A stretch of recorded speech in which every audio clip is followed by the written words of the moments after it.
Okay, everybody, I thought I would use the corner of this pedestal for the mouth. And if you think about the jaw is sort of a triangulated corner. Let's call it an arch. So this will allow me to get around it quite easily.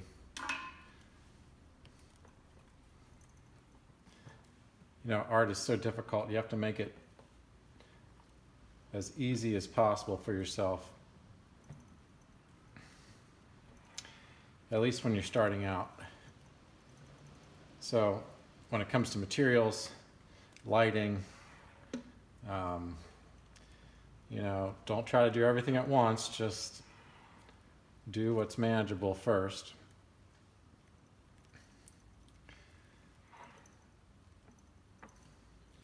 So my main theme with this mouth demo will be that the skeleton dictates everything. That might sound sort of strange, but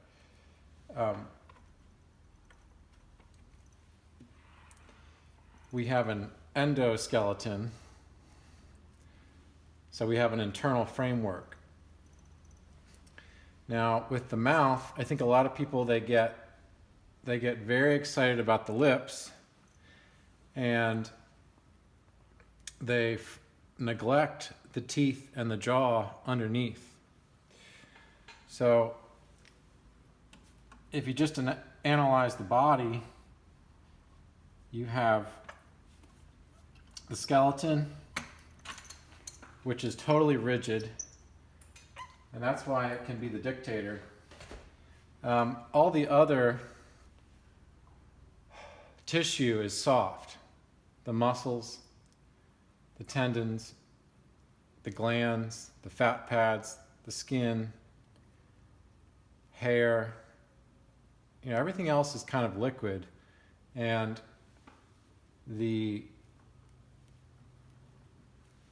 jaw, which is part of the skeleton, and the teeth, which is part of the skeleton, are going to really determine the shape of this mouth. So the more and more I study, the more and more I am coming to appreciate studying the skeleton. This is a plastic skull, but quite good. I got this there's a store in New York City called, I think it was called Evolutions or Evolution. They may or may not still be there, I don't know. It was somewhere in Soho.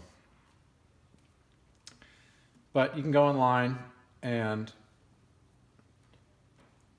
don't buy a Halloween skull. You'll need to pay probably $40 to $100 for a good plastic skull. Maybe the prices come down, but try to get one that's a real replica, cast from a real skeleton. And if you can, get a real skull too. You'd be amazed how beautiful a real skeleton is versus plastic. Okay, so I'm starting with that arch-like form, and my teacher Steve Perkins always said, when you bite into a slice of bread, you make that arch. So it's very clear in normal life that that's true. For some reason we get into art and we sometimes forget these very basic truths. So I'm going to go from the bottom of the nose to the bottom of the chin. That's going to keep it isolated.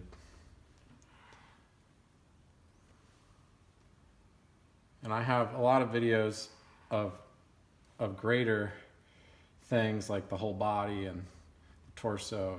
But sometimes you have to zero in and learn apart. Learn apart so that you can do it out of your head in a generic way. And then when you go to the model or your portrait client, you are going to sort of apply that generic blueprint to each individual. You're going to overlay it like a transparency. And in the French academies, they call this the secret figure. The secret figure.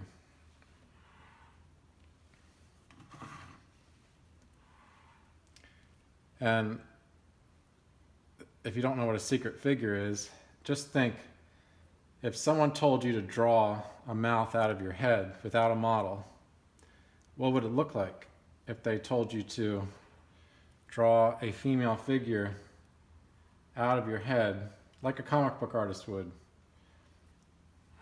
Would it be any good?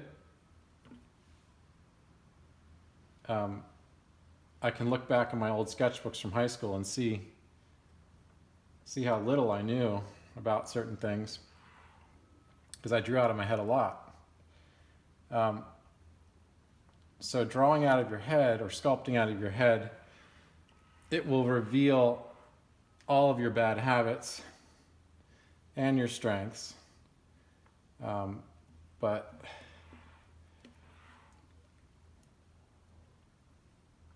that's the secret figure. So you could have a secret head, you could have a secret mouth. It's a memorized mouth. And I've read that in those academic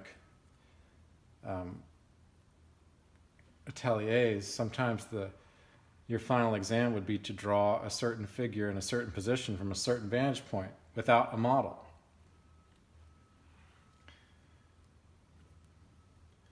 So imagine how challenging that would be sometimes. But again, it would reveal everything you knew and everything you didn't know. All right, so while I've been talking, I've been setting up a chin, sort of a ball-like form for the chin. I think you can liken it to a ball. I'm going to get more specific about that soon. And then I'm making an arch, a turning arch for the teeth, which will be the foundation for the lips. So you want to think about those lips they're simply wrapped around the teeth. They're going to describe the teeth underneath. And if you just think about an orthodontia office, a lot of times they'll have a picture of someone's profile in the teeth, in the bones, on their literature, on their sign. You know, because they're advertising that they can change your profile when they give you braces. So that proves right there that your teeth and your jaw are a huge part of how you look. And sometimes when I'm having trouble understanding somebody's mouth, I will ask to see their teeth. You have to ask nicely. You'll know when you're comfortable enough with your model or your client. You know, some clients find it fascinating. So don't be shy about that. It's always better to investigate.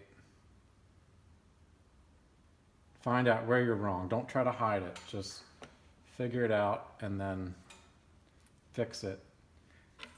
And if you can't fix it on that project, fix it on the next project. Now, if you look in your Vanderpool book, remember John Vanderpool I mentioned in my book talk? He will always draw these two lines here from what's called the philtrum, which is that little indentation above the upper lip. From the two columns of that philtrum, downward and outward to the width of the chin, he makes a triangular front plane. Now, the mouth itself, the line between the lips, well, it's between the nose and the chin, but it's closer to the nose, generally.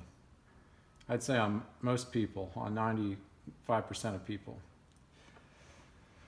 So if I just kind of map that out with a line, so you know where I'm headed.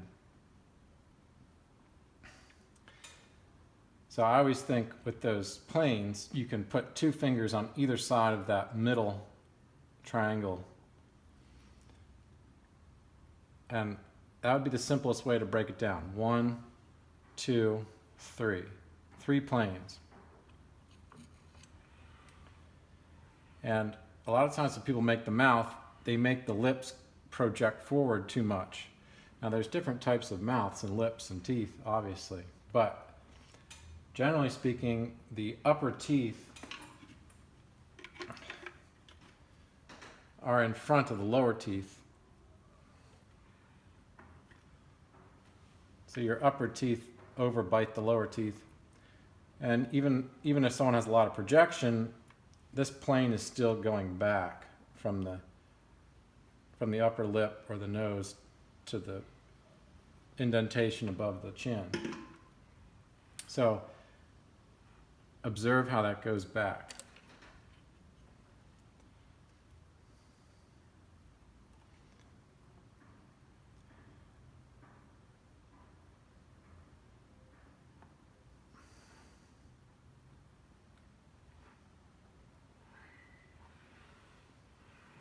And then you can think about undercuts. Undercuts.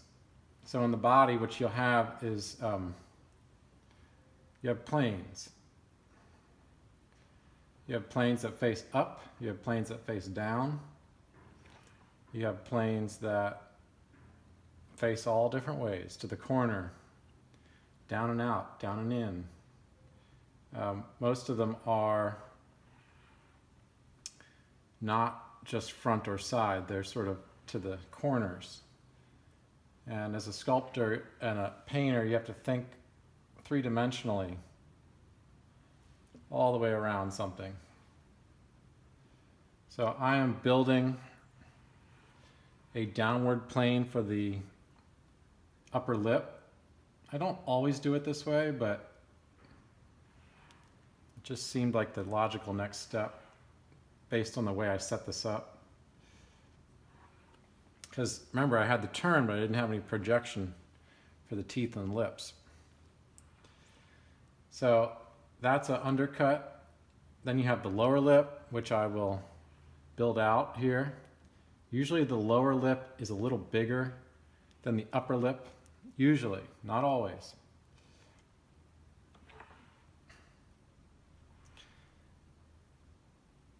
You know, there's a certain type of French mouth that where the upper lip is bigger. It's kind of a rare thing. So it's interesting when you finally see those types. Okay, so that just kind of sketches it out, but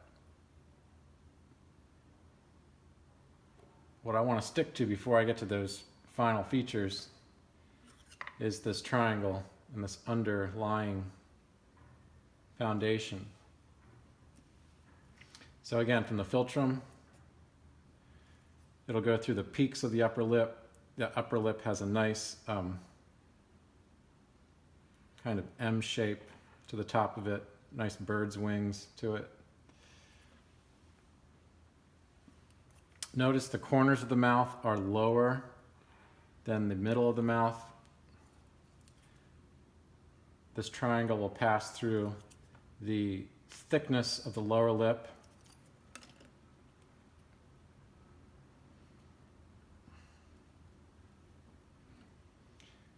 And then it will pick up along sort of the base of the mouth, I call it, which is down here. So there's like a soft W underneath the lower lip. Soft W, what does that mean? It's a W shape that's kind of roundy. It's a downward plane W that's undulating. It's curvaceous, curvy. And that W is created by the W of the chin. So the bone of the chin has a W on it. I hope you can see this. 1, 2, 3, 4. Little ridge in the skeletal system, and then it has a peak in the middle. So again, the skeleton is going to dictate to the softer forms what to do. And here you have a little top plane to the skeleton, to the chin. I'm going to keep calling it the skeleton because I don't think people think about teeth and chin as much as being part of the skeleton. Maybe you do, but maybe I didn't, and that's why I have to keep saying it.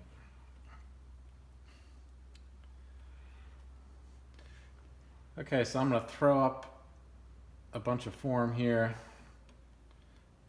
put up a bunch of form, and then the next clip will be just for my VIP patrons. That'll be where I really make this thing realistic and convex, and I'm going to go over all the little secondary and tertiary parts, all the little anatomy. But I do like to put out some free information. First of all, because I don't want to see, incorrect looking mouths when I walk around. And number two, I like to spread the word about these videos and get people interested in the Patreon page.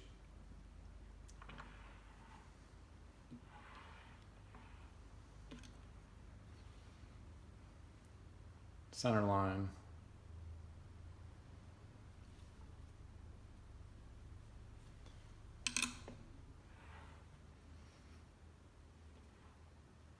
Little ridge, the top of the upper lip.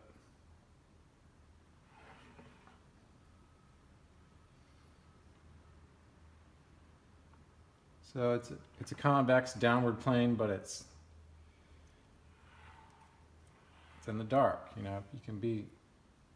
It can be convex, and if it's facing down, it's going to be deeper. Upper lip's usually thinner. But here are those columns. Here and here, you get that soft W.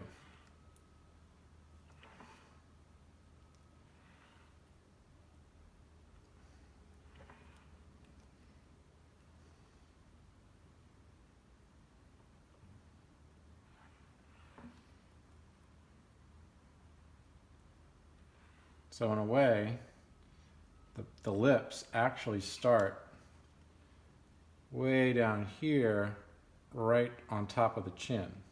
That's the base of the lips, way down here.